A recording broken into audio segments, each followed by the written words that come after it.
Nines, el meu nom és Samantha i benvinguts a un passeig per als jaciments arqueològics de les Illes Balears, on vos explicaré un poc uns quants jaciments de cada per a que coneixeu els diferents jaciments que tenim a les Balears, que no són precisament pocs. Començarem per l'illa de Mallorca. Per començar, xerrarem de Closes de Can Gaià, un jaciment de l'edat del bronze que es tracta d'un poblat de navetes ubicat a Porto Colom, en el municipi de Felanitx.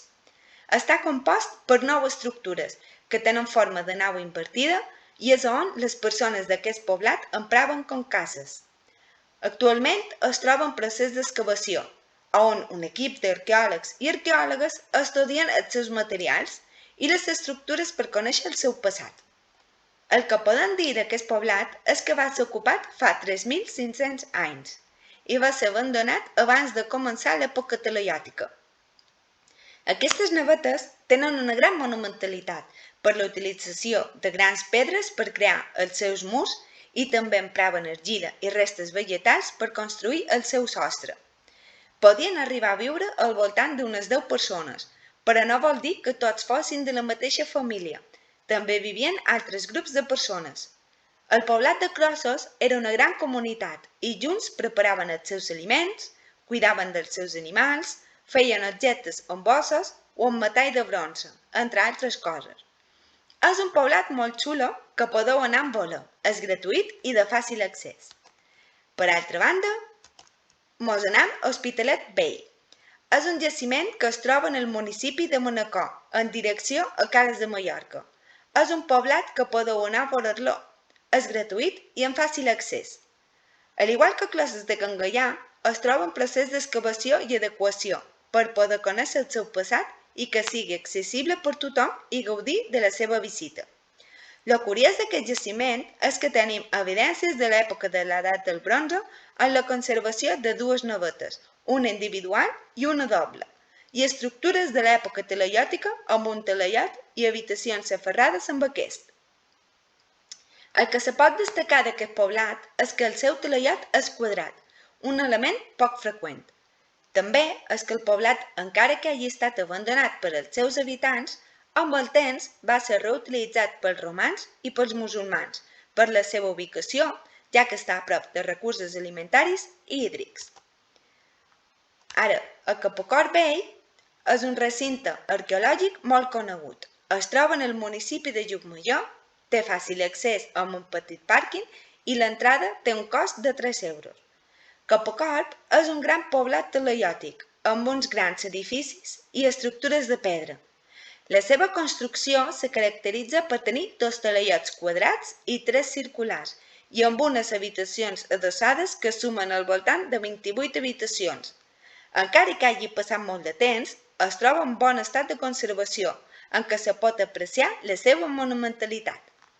Per altra banda, a Son Forners és un jaciment talaiòtic que es troba al poble de Montuïri, al quilòmetre 4 de la carretera que uneix el poble amb Pina.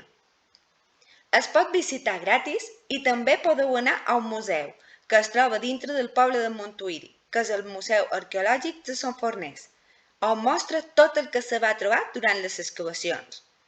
El jaciment té 3 talaiots, rodejats de diverses habitacions. Tot el poblat està encerclat per una murada. Si bé és un poblat gran, també va ser reconstruït, perquè l'any 550 a.C. es va cremar i abandonar, i no va ser fins anys després que va tornar a ser habitat. Després, a les Païsses és un jaciment talaiòtic que es troba al poble d'Artà, i es creu que hi tenia unes 59 habitacions i que hi varen arribar a viure fins a 325 persones més o menys. Es troba encerclat per una murada circular, té una gran porta de pedra i una vegada de dins trobam habitacions diferents al costat del talaiot central. Tenim una sala en columnes i unes cases que probablement fossin del cap del poblat. Per últim, anem a Son Real. El jaciment és una necròpolis que trobam a la platja de Son Bouló, en el municipi de Santa Margalida, i les tombes tenen forma de talaiots i navetes en miniatura. Té 3 fases de construcció, amb 400 individus enterrats i 130 tombes.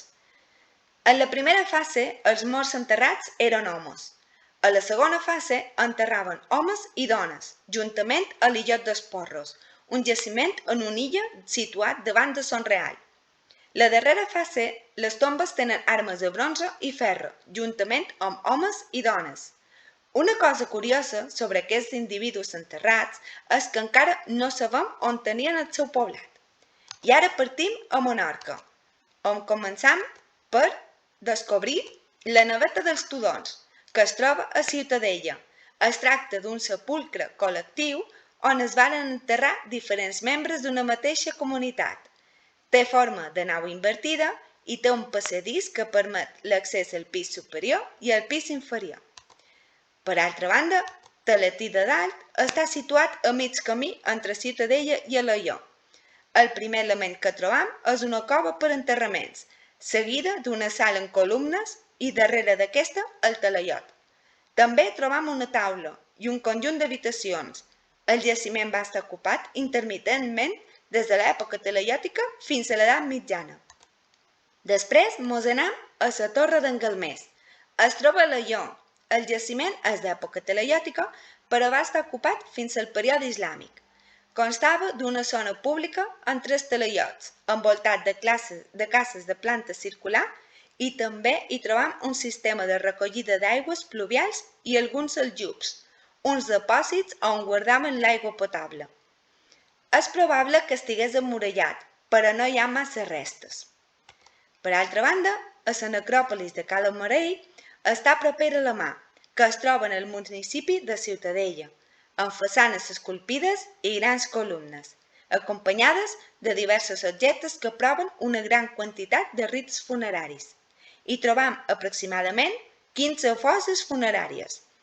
L'espai funerari interior està dividit en càmeres laterals i conté una plataforma que potser actuaria com a taula funerària.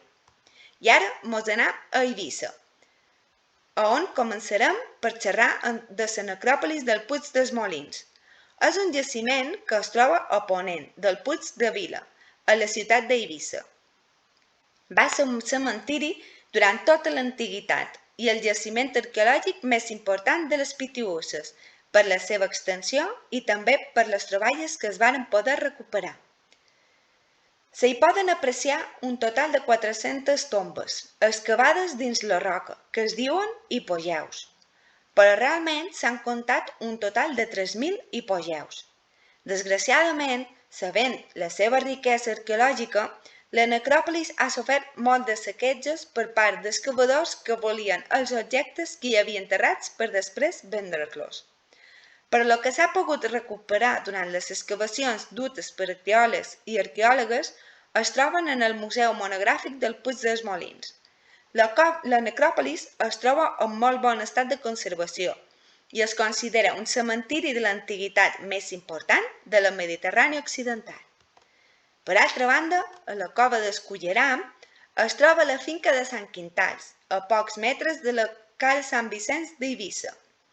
La cova va ser descoberta l'any 1907 i arrel del seu descobriment varen començar campanyes d'excavacions on varen poder recuperar una gran quantitat d'objectes.